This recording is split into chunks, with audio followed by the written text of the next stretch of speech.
von harten Willkommen, wie Party, Platt und Plüschmaus.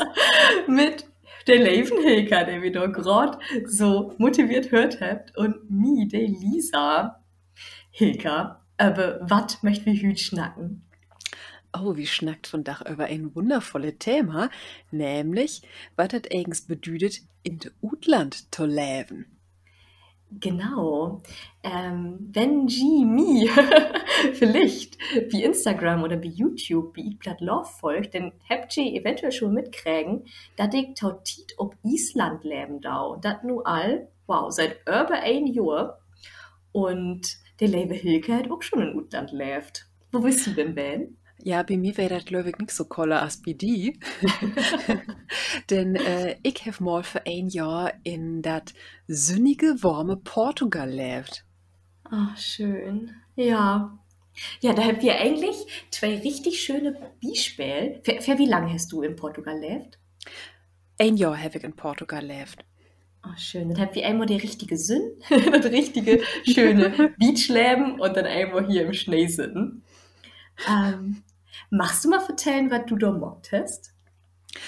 Ja, ich habe da für ein European Master Mediavistik studiert und Mediavistik hat nichts mit irgendwas mit Medien zu tun. Oder eigens vielleicht doch.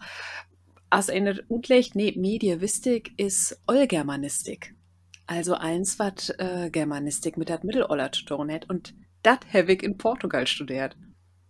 Wie kommt man auf sowas? Also, das googelt man doch nicht. Oder bist du irgendwie einen Morgen aufgewacht und dachtest so, nu geh ich nach Portugal und studiere Mittelhochdeutsch? Nee, das wäre eigens witzig bei. Nee, ich will super gern eigens bloß ein Utlandssemester morgen. Denn ich will eigens all nach der Schule ein freiwilliges Jahr, ein freiwilliges ökologisches Jahr in Utland morgen und haben mir da auch all was rutsögt hat in Schottland mit Robben und Seehunde und da denke ich mir von Dach, oh Gott, wo komme ich bloß wie Robben und Seehunde? Oh, ich mochte Viecher ja gar nicht leiden, aber das ist eine andere Geschichte. Das ist eine andere Geschichte. Naja, und das habe ich dann aber nicht morgt, wie ich wär da so verlebt in de Frühen, die ich da hat und dann habe ich das wegen nicht morgt. Ja, und ich habe das aber achternaus so bereut. Und dann habe ich gesagt, so, ich will nur aber unbedingt in Utland gehen. Und zuerst habe ich dann gedacht, ja, dann gehe ich nach Schottland. Das hätte dann aber nicht klappt in ersten Anlob, weil da mögt ja die Anglistik-Studis schon mal sind und nicht die Germanistik-Studis. Und ja, dann habe ich das dann ein Jahr Lothar Wetter probiert. Und hef da auch mit mein Dozentche, mit mein Professorsche überschnackt hat und die hat mir allkannt von de mittelhochdeutschen Seminare und Vorlesungen und die hat mir gefragt, ob ich mir das nicht vorstellen kann, ein European International Master, ein European Internationalen Master zusätzlich to mein normalen Magister zu morgen. Und dann habe ich gesagt, okay, ja, finde ich spannend. Und dann hat sie mir gesagt, ja, und das wäre dann in Porto, in Portugal. So, und sie hat gesagt, okay, das ist eigens Formsache, ich muss das bloß die Bewerben inregen, aber ich muss noch zwei andere Wünsche äußern. Und dann habe ich als zweiten Wunsch Finnland inregt und als dritten werde ich gar nicht mehr Spanien oder sowas. Werde ich nicht mehr. Und in Finnland, da habe ich auch all mit einem Rhönradverein Kontakt hat. Und und die Hasig all war nicht frei, dass ich vielleicht zu denen komme und so wieder. Naja, das wäre dann ja auch gar nicht mein Plan wählen. Und aber die sind richtig traurig wählen, als ich dann Aufsicht habe. Vielleicht mit wie kurz dazu vertellen, dass du viel Rhönrad turnt hast. Sagt man Rhönrad turnen oder? Ja, Turnen ist absolut richtig, denn das Rhönrad hätte ja kein Lenkrad. Ja, Punkt für die.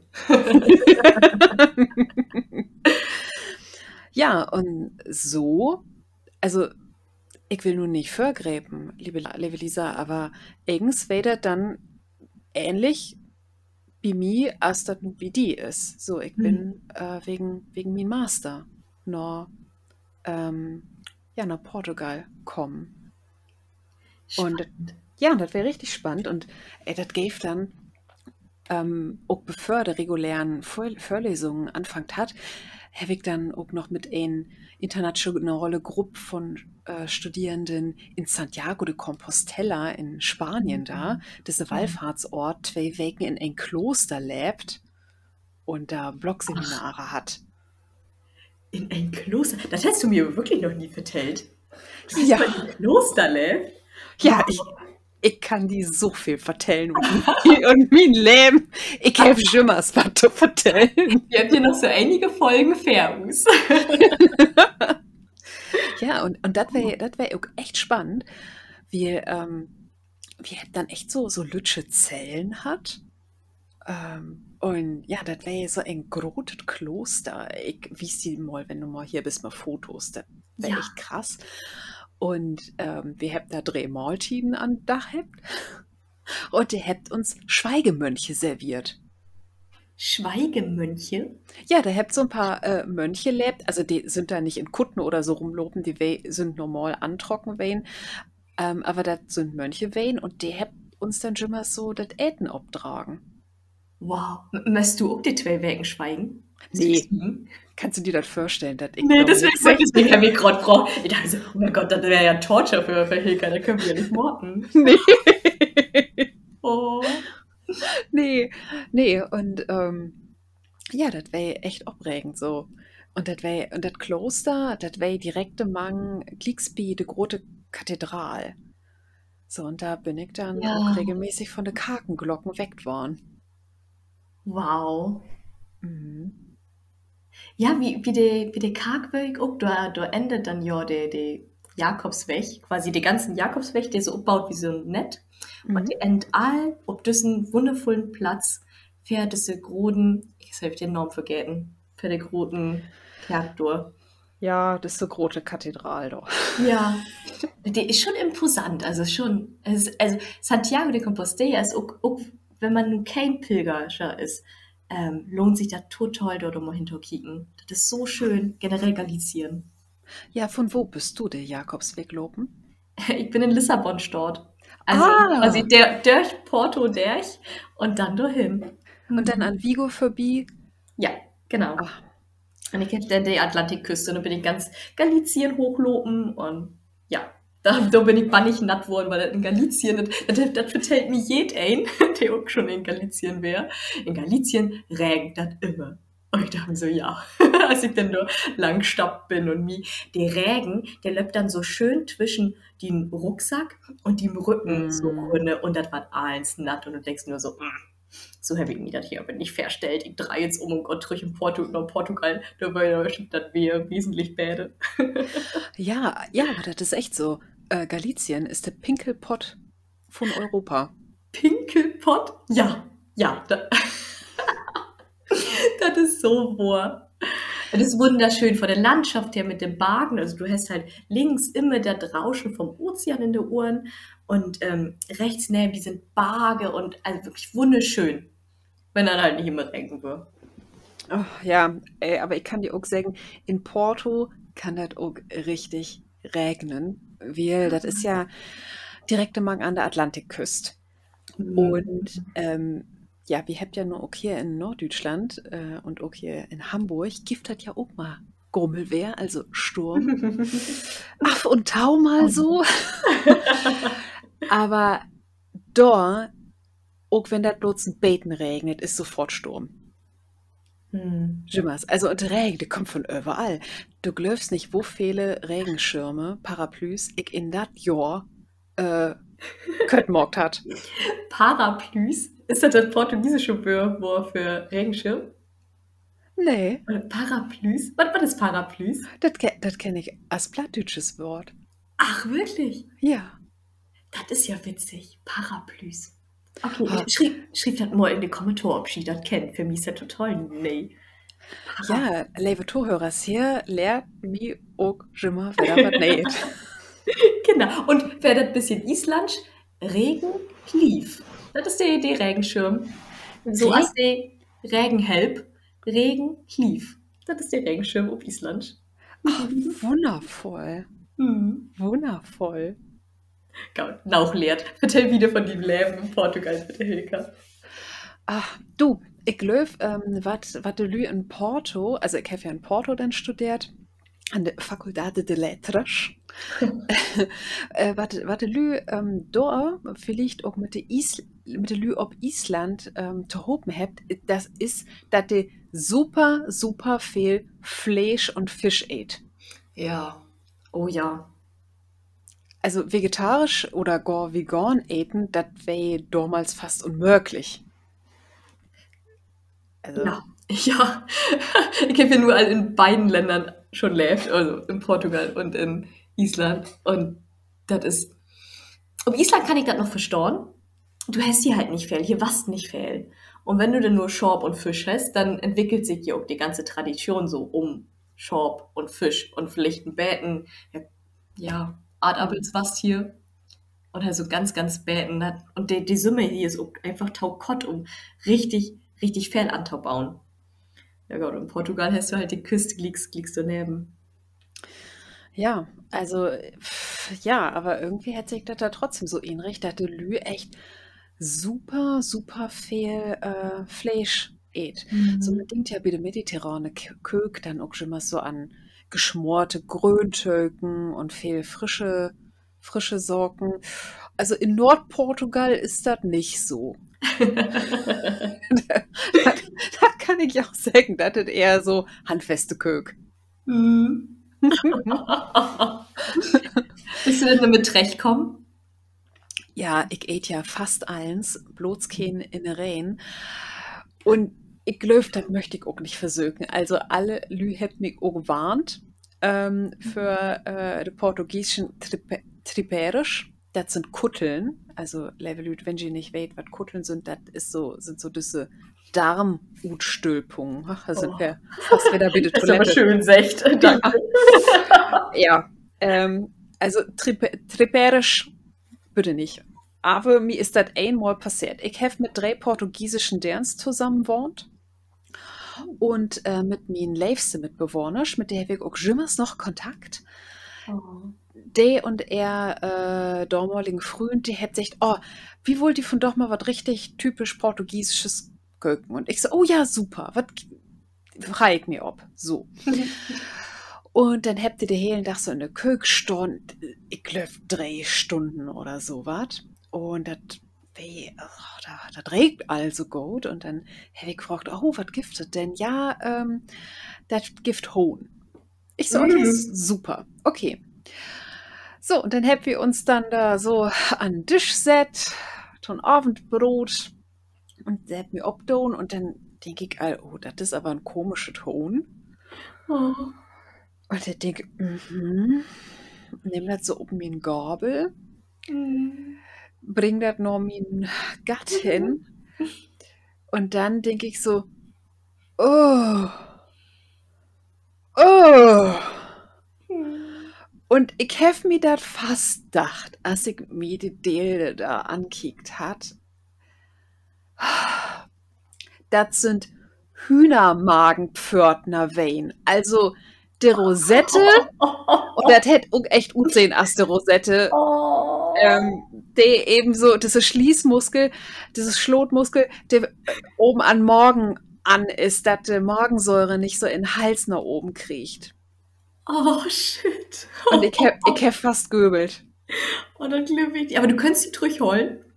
Ja, ich hef diese Dele dann mit viel Reis todeckt, damit ich die runterkriegt hat. Und die zwei, die haben mir so angekickt und hab gesagt, oh, ja, die Biersoße, der ist ein Beten scharf für die, ne? Und ich so, Ja, ja, ja. ja! Oh, nee. Oh. Da habe ich überhaupt noch gar nicht gehört. Und weil da nur die Teile von den Morgen, von diese Schließmuskel vom Morgen, Ja, nur und das. ja, und du glaubst nicht, die sind echt also für so ein Huhn ist ja nur nicht so ein großer der, und die sind erstaunlich groß. Oh shit. Und dann noch. Wow. Oh, also Ich bin gar nicht stolz auf die, dass du dann doch echt trocken hast und Äten hast. Wow. ja, ja, das ist Frühschaft, du. Ja, wirklich. Wahre Lave. Ja, also das wäre auch echt Harre. Ich glaube, das wäre so ein von der harresten Momente in der Tele. Ja, das sind Abwägen. Oh, oder irgendwie. Prägen. Du, Und du musst dann so Gefass holen. ja, Um Audio. ja. Ähm, aber ich muss auch sagen, so für mich, also auch so ein diese Entscheiden, wegzugehen für ein Jahr, das wäre gar nicht so lieg für mich dann an Mhm. Schluss. Dat morgen, also de hele Flucht da runter habe ich bloß flennt. Oh. Ja, und dann habe ich die ersten 2 Wochen echt ein schiedige Tiet hat, weil das wäre so unklar mit min Unterkunft. Erst habe ich 3 Nächte in NWG geschlafen und das wäre richtig kacke. Und dann habe ich 3 oder 4 Nächte, werde ich nicht mehr genau in ein Studentenwohnheim lebt und das wäre auch bloß die Hölle. Und dann Mhm. habe ich über einen Bekannte, die ich dort kennenlernt hat, dann min WG gefunden.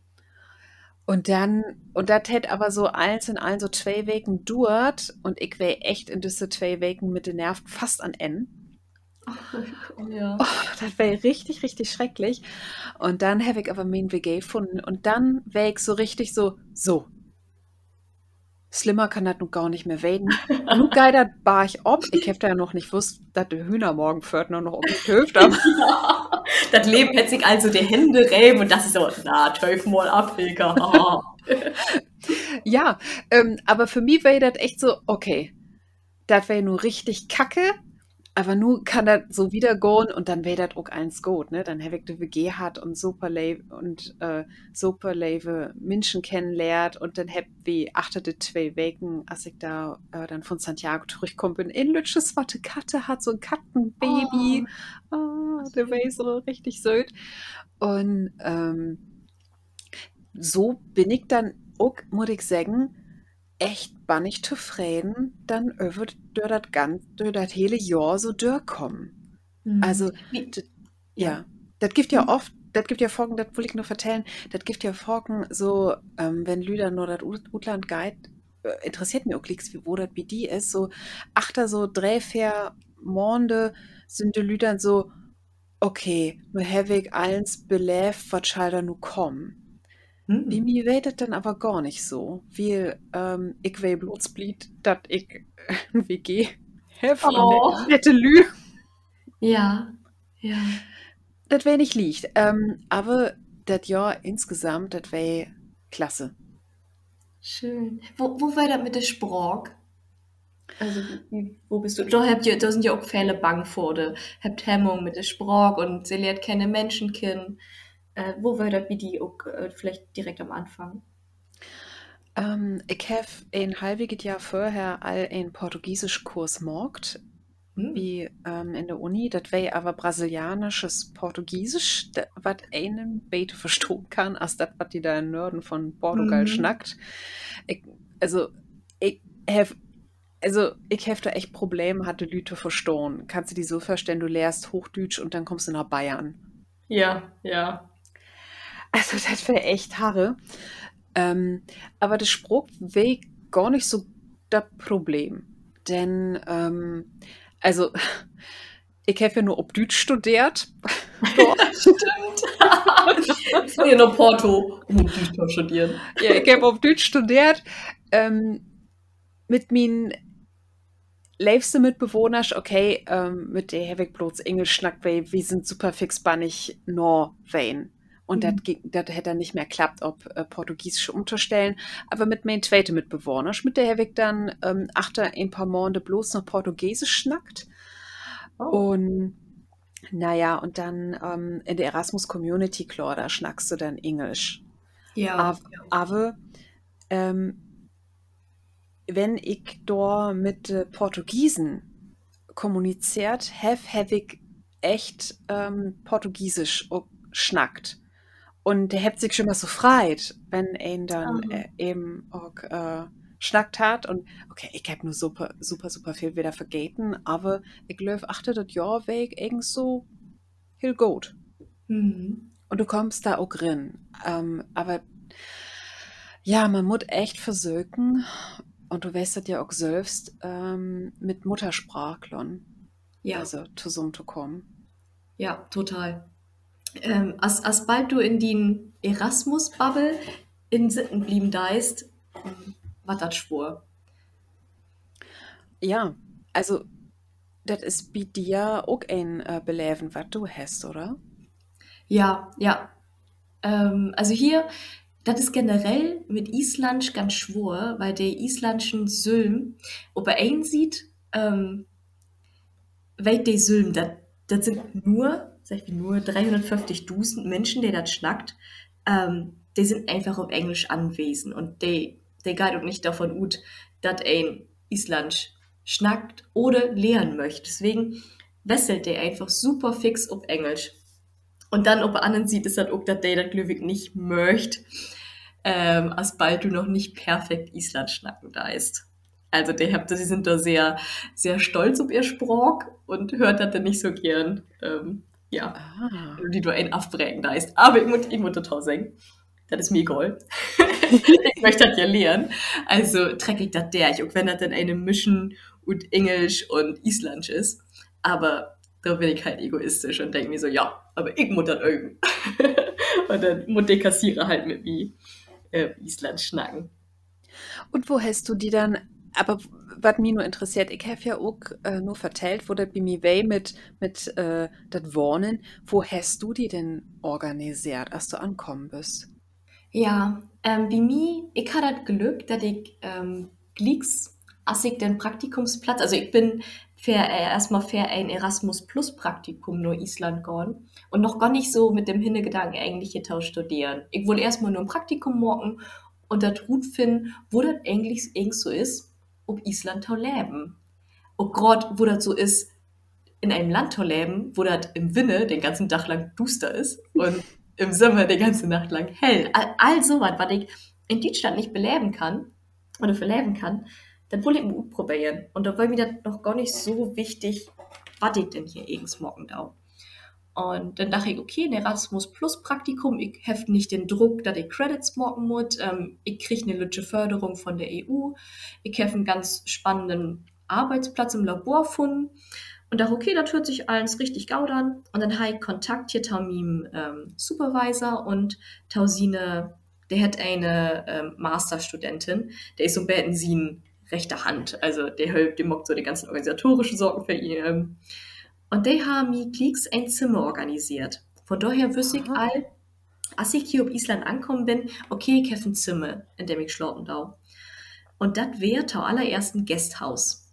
Ein Zimmer in einem Gasthaus. Ja, ich bin ja aber nur genau zu der Covid-Tit hier angekommen. Von Hm. daher war das hostelmäßig wirklich war ich dort der einzige Gast in diesem ganzen Gasthaus. Ich habe 3 Etagen für mich, quasi überall eine Kirk und Badezimmer und mein Zimmer war richtig groß. Also das war, aber eins sieht im Bett einsam, aber anderen sieht halt eine super Loch. Ich habe wirklich wenig betreut für das dürre Land hier. Und dann war ich schon ganz gaut. Mir war das aber schon so ein Bettenklo, okay, das regt sich hier überhaupt nicht für den Besitzer. Also kein weiß, wo lang seit das Gasthaus denn offen holt. Und naja, so käme das dann auch, dass ich im Januar heute die Polter routen muss. Hier ist das aber so, dadurch, dass Akureyri auch so lütsch ist, jed ein kennt jed ein. Und die Managerin von dem Hostel hätte ja ihre Kontakte spielen lassen. Und dann bin ich von einem um anderen Dach in ein anderes Zimmer gegangen, in eine WG. Die war eigentlich ganz schön, aber meine Mitbewohner waren nicht so nett. Das war, also mit den 2 Polen konnte ich mich kaum unterhalten, der hat halt nur Polnisch schnackt. Und ja, der eine Engländer, den habe ich wirklich einen Hatschlauten, der war super. Der hat mir den, also der hat das wirklich, wirklich schön gemacht, das dort zu leben. Und ich habe das dann aber af und tau mal, dass ich so eine Rappel kriegen da und unbedingt nochmal Veränderung brug. Und dachte ich mir, okay, ich muss irgendwas verändern und habe mir dann nochmal eine andere Zimmer gesucht. Und nun lebe ich hier sogar mit zwei isländischen Tauben in einem wundervollen Zimmer, eine ganz tolle Lage. Ich bin super glücklich hier. Und ich schnack Isländisch mit denen. Ja, Das, ja, das wird so gone deit. Und der schnackt halt ineinander und wir haben das aufmockt. All das, was ich nicht verstanden da frage ich dann halt einfach noch. Aber ja, so umgäbe ich mir jetzt wesentlich mehr mit Island, was mir richtig, richtig gaut dort deit. Und wenn das manchmal zwischen Hochdeutsch, Plattdeutsch, Englisch, Island, dann war das schon eine große Mischung. Und manchmal denke ich mir auch so, okay, das ist einfach Taufel. Ich brauche jetzt mal einmal keine Ruhe und überhaupt keinen Sprach. so dann die Entspannungsphase. Ja, da wird nicht stackt. Da gibt das nichts. Ja, aber das ist dann, das ist aber auch eigens so ein Beten, vielleicht, dass man auch analy, der überlegt, morg ich das mal in Utland zu leben, uns beide Geschichten vielleicht auch Mut morgen könnt, oder? Ja, ja, absolut. Und das ist ja auch, warum wir das unbedingt oder da man auch viel mehr beschnacken muss, um diese Bang und Hemmung einfach zu nehmen. Also so, als du ja, oder auch bei mir, das ist nicht immer perfekt. Aber das ist überhaupt kein Problem, weil das ist ja us Verantwortung. Wie könnt das denn ja beide morgen? Du hast die eine andere WG sucht, ich hab mir eine andere WG sucht. Das die Welt geht nicht inne. Nur wenn man sich dann ein, zwei Welten vielleicht nicht ganz wohl fühlt. Ja, ja. Und ich glaube, das ist auch wichtig, dass man in sein Leben auch mal gut kommt. Total, total. En was so bannig an als bald man herutfordert wird, als bald man mal ein bisschen ut der Komfortzone Ruthüppen deit und dann quasi ut Deutschland in Utland. Absolut. Also ich bin da heel Bidi und man merkt ja auch so viel interessante Erfahrungen und hat so viele Mhm. Belebnisse und also du Ja. magst das ja auch, du liest uns ja auch schon mal viel von den Reisen der Island und ich habe auch ja so ein Wildcamping-Tour der Portugal morgt und wunderschöne Klöster und Schlösser ankiekt und ja, irgendwie nur Lissabon für zwei doch und dann de Nacht wie das Hostel to Dürwey an Flughafen schlopen. Oh, egal. Ja, Ja, das das das stimmt. ist ja das vertellt man dann ja achter noch und ja, das gäbe auch blöde Sorgen. Aber, Mhm. ähm, also das gäbe auch so witzige Sorgen, denn bei mir ist das ja auch gar nicht lang her, dass ich Dorwey in Porto das Süd von Hüning, also das Süd in Porto, Hüdigen das völlig anders ut, als ich das kennenlernt habe, weil der habt da super viel in der Altstadt saniert und du kannst da nur überall hingehen, als ich da wei, da habt ihr uns noch gesagt, oh, na, da geht mal lieber nicht hin, mhm. Das Ah. ist von Dach völlig anders. Es ist echt kommerzialisiert. In ein WG, in der ein Freund von mir, der lebt in Berlin nu, ein Deutsche lebt hat, da ist nur ein Hostel bin und sie hätte dann mit er lütsche Tochter, dann auch Porto mal wieder besögt und sie hätte dann in dat Hostel in eher ollen WG-Zimmer schlopen. Oh, oh, wo schön, wenn die ganzen ollen Erinnerungen wieder hochkommt. Ja, Oh, wundervoll. und wie kennt das noch so als völlig abgerockte WG mit Dach und wie habt ihr ob das Dach über die Stadt Partys feiert, wo ein denkt, oh Gott, was wieder morgt hat, dass da nimmst du ein runterfallen ist. So. Mega irre. Also, der Staat Süd von Dach völlig anders ut. Und da gäbe das in Portugal auch noch nicht so viel Erasmus, als ich da wei. Mhm. Und wenn du dann ut Nordeuropa kommst, als blonde Frau, bist du ich wieder in Attraktion. Oh, du bist so kühn noch eine Attraktion hin. Ah, Ja. aber ich kann da echt Geschichten vertellen. Also einmal, da hätte so ein großen Polizeibully an der Ampel neben mir anholen mit so vielen jungen Polizisten bin und dann habt die Scheiben runterkurbelt und ropen, Menina, Menina, Menina, Linda. Und dann habt ihr noch die Polizeisirene Oh, anmockt, als ich da lopen bin und bist da richtig dort reit und das war echt irre, oder wann ich an der Kreisel standen hef und da über die Straße, wo da sind, und ich hef schon mal töf, dass die Lü dann vorbeifeuert, dass ich über die Straße kann und die Lü sind langsamer feuert und hab mir anstarrt. oh. Aber hast du dich irgendwie unwohl gefühlt? So in Mischung. Mhm. Einmal ist das, ja, hab ich auch so ein Beten als Kompliment nehmen, klar. Aber auch so ein Beten, ähm, das sind Utere fallen, das wäre auch all komisch, aber ich bin damit mit so zurechtgekommen, das geht bloß einmal in komische Situation, da ist dann FC Porto Footballmeister geworden und wir haben da mitfiert, ob der großen Platz da hätte mir ein Mann so von achtern in min Haaren fasst und hat so ein Mhm. Zopf durch in Hand dreit. Der wollte das, glaube ich, einfach mal anfatten. So als wie, denkt, also so krauset Haar. Ja, ja. Weil die so, oh, ich habe noch nie nicht so glattet, also ich habe ja echt Spaghetti auf dem Kopf, da ist kein einzig Locke bin, nix. Die fällt einfach nur aus Spaghetti so runter. Ich glaube, wohl eigens das mal füllen, wo sich das anfühlt, wenn Haar so völlig glatt ist. Mhm. Aber trotzdem, da habe ich mich richtig verjagt. Ja, da glaube ich die. Also das wäre echt gruselig. Ja, also ein Vader, also für die Lü wäre das normaler, dass dann eben Schwattelü oder ehemaligen afrikanischen Kolonie da durch die Stadt lopen sind und durch Lissabon sowieso als Nordeuropäer. Mhm. Also ein Vader echt richtig exotisch. Boah. Und Porto wäre da ja nun auch nicht so der Touristenmagnet. Die Lü sind ja schon mal bloß nach Lissabon oder an der Algarve feuert.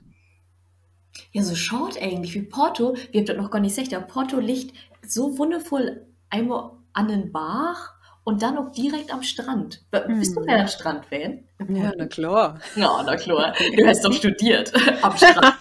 So, als man sich dann immer fernnehmen deit. Ja, ja, ich nehme die Sorgen mit am Strand und dann leer ich durch. Mhm. Spoiler, Oder, klappt nie. ja, das klappt nie, besonders wenn dann die Caipirinha bloß 2 € kostet. Ach nee, Hm. was? Ja, das ist so ein Beten diffizil. Ich wollte die nämlich gerade fragen, ob die Porto oder ob die quasi den Aufenthalt in Porto und in Portugal, ob die dann irgendwie verändert hätte. Also bist du Alkoholiker geworden? Vielleicht 2 € Caipirinha? Oh, Alkoholiker bin ich nicht geworden, aber ich habe dort Reddich das Wien trinken lehrt, weil vorher habe ich echt kein Wien mocht. Ist ja auch, also von Dach kann ich nie eine gute Flasche, eine gute Buddel Wien, das kann ich betollen. Aber als Studentin kannst du dir das nicht leisten. Und Hm. da habt ihr auch guten Wien für wenig Geld hat. Und da habe ich das Wien trinken lehrt und das Kaffee trinken habe ich da lehrt, weil ich habe vorher auch keinen Kaffee getrunken. Aber der Kaffee, der war doch so aromatisch. Und da habe ich dann, ich muss dann in der Cafeteria sitzen, in der Fakultät und dann Kaffee trunken. Oh. Ja, also das habe ich, das habe ich da lehrt und naja, und wenn Lü einen dann da besöken kommt, der wollte dann ja dann noch immer noch den Portweinkeller hin und das galt besonders gut Sonntagvormittag und dann, Das ist der Geheimtipp. Okay. ja, dann kommst du da irgendwie Glock 11 oder so was gut und den zweiten oder dritte Keller und dann denkst, oh, ich glaube, muss ich erstmal was eten. Aha. Ja, scheuen sind die Studentin. Und, aber um das konkrete morgen, was hätte mich verändert? Ich bin Opener geworden. Weil Mhm. Ich glaube von mir, ich bin all ein Stage-Kid, aber ich habe schon mal früher Probleme gehabt, Menschen, die ich so super nett gefunden habe, anzusprechen. Mhm. Habe ich echt ein Problem mit hat. Weil ich habe schon mal gesagt, oh, was denkt die vielleicht über mir? Dann findet ihr mich doof oder so. Dann lot ich das Lever und töf, ob der mir fliegt, anschnackt. Das ist ja super blöd. Also, Ja, ich, ihr könnt ja nicht in den Kopf kriegen. ja, und das ist so ein Wedesprechen wehen, dass ich immer eben so extrovertiert weh, aber so lüde ich richtig nett von have mich nicht tot have, ja, der anzuschnacken. Und da habe ich das dann aber morgt. Weil das ging ja nicht anders. Ja, ja, genau. Ja. Und das hat mich verändert und das habe ich mir auch behollen. So, das sind ein, oh ja, ich nehme so mit, ich lade eins ein bisschen langsamer und geruhsamer angehen. Ja, Quatsch. Ach, da halte ich ja aus, das auch wieder vorbei. Dann steigst du doch wieder an rohen Ampeln. Ja, aber das ist, dass ich mit tro Menschen anzuschnacken, das habe ich mir echt behollen, weil ich denke mir von da, ey, 80% ob de Lü sind nett und finden mich auch nett und wenn die mich nicht nett finden, dann sind die auch nicht nett. Ja, dann brauchst du das auch nicht. Ja, Oder ein muss nicht everybody ein Starling werden. richtig, richtig. Aber hast du für die denn schon einen Druck, ob du wat, wenn du wieder zurückkommst oder Island, was du dir an Beläven für den Charakter oder so mitnimmst? Ja, ich bin auf jeden Fall mutiger geworden und maudiger. Total, halt auch, wenn ich so darüber nachdenke, was wir hier nur für Roadtrips gemacht haben, wie, was für Wehe, das wirklich, in Island will die nur das Wehe umbringen. Ich sehe Gaut, aber ich bin da echt maudig geworden, Dinge echt zu tracken, aber auch zum Beispiel, selbstständiger bin ich geworden und habe auch einfach viel mehr verdrun in mi Sülm und in das Leben. Also, das Leben ist für mi. Und ich weiß einfach, dass das gaut wird. Ich weiß, auch wenn ich noch nicht weiß, warum das Leben das eng so für mi plant hat und das fair hat. Also, ich habe da einfach einen David verdrun, dass das gaut wird. Und das lot mi auch viel intensiver leben. Ich finde das so spannend. Ich hab nur mir ein Rückflugticket gebaut und weiß, okay, die Tiet in Island, den wird nur bald vorbei werden. Und gerade, wenn man da so ein Datum hat, so eine Deadline, dann irgendwie fühlt sich das Leben für mich nun noch viel intensiver an. Was so wundervoll ist, weil dann mag das so richtig süchtig nur leben. Das ist so, das hört sich jetzt vielleicht ähm, werden komisch an, aber ich glaube, jeder ein, der da immer verläuft hat, der wirklich eine Deadline hat und dann tschüss, da was sagt, hat sich verabschiedet hat, der wird das kennen, das ist Gefühl von, okay, jetzt ich nehme das noch mit und ich möchte das noch mal morgen und für mich ist das zum Beispiel, das sind so Lütsche Sorgen, wie morgens im Pool toggen hier in den Hotpot. Mm. Einfach weil ich weiß, okay, wenn ich dann wieder in Deutschland bin, dann mag ich das sicher nicht mehr. Also mag ich das nur noch einmal öfter.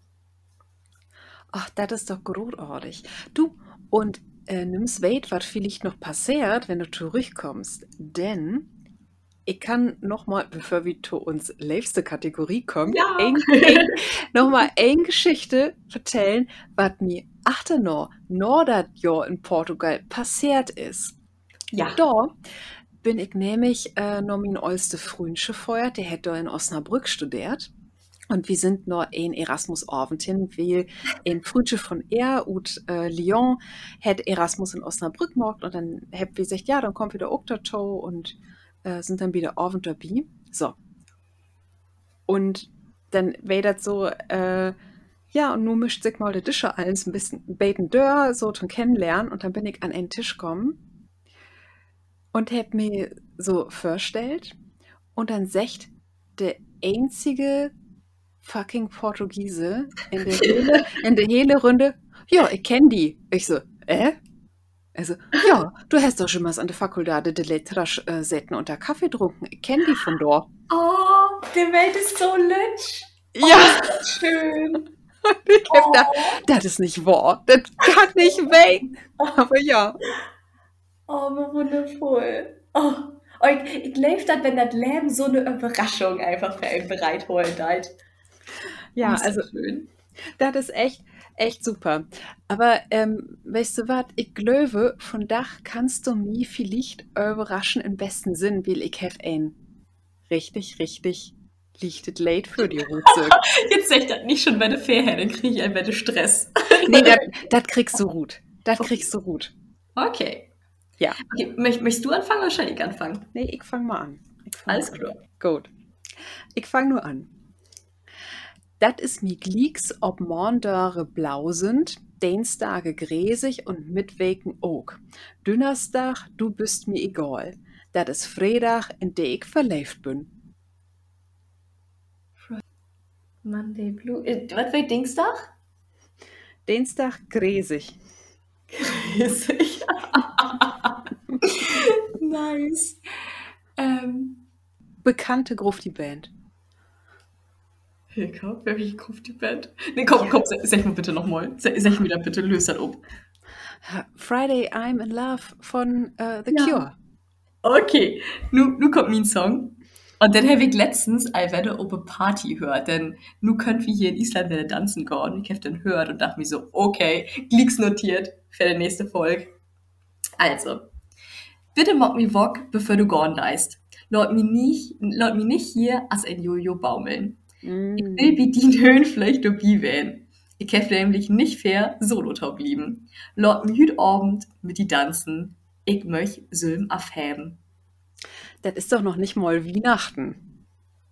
Das ist okay, wie das Song. Nee, aber der Interpret hat Wham!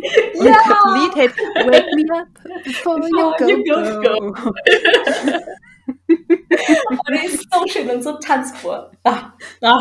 Muss ich erstmal hören. Ja, kann für Gleeks tanzen, also so ein Jojo, up und dol. Wake me up before you go, don't leave me hanging, Jojo. Ja, ich glaube, dann möchten wir nur auch gut und diese Folge und tanzen gehen. Glicks tanzen gehen. Und Ja. liebe Tauhörers, Gott unbitte Glicks tanzen, denn tanzen macht einfach so pur glücklich. Load uns Bleedwein und nur tanzen gehen. Und Lisa, wo eure schnackt wir denn in der Tokam-Folge? Oh, in Stockholm voll. Blieb wie sogar noch ein Bäden in Island oder mehr in der Töverei von Island. Also wie schnackt über Elfs, über Trolls, aber auch über Einhörner. Ich bin spannend gespannt und Freitschau drauf. Ja, Einhörner und mir Wiefkes. Also, dann, bis Balle.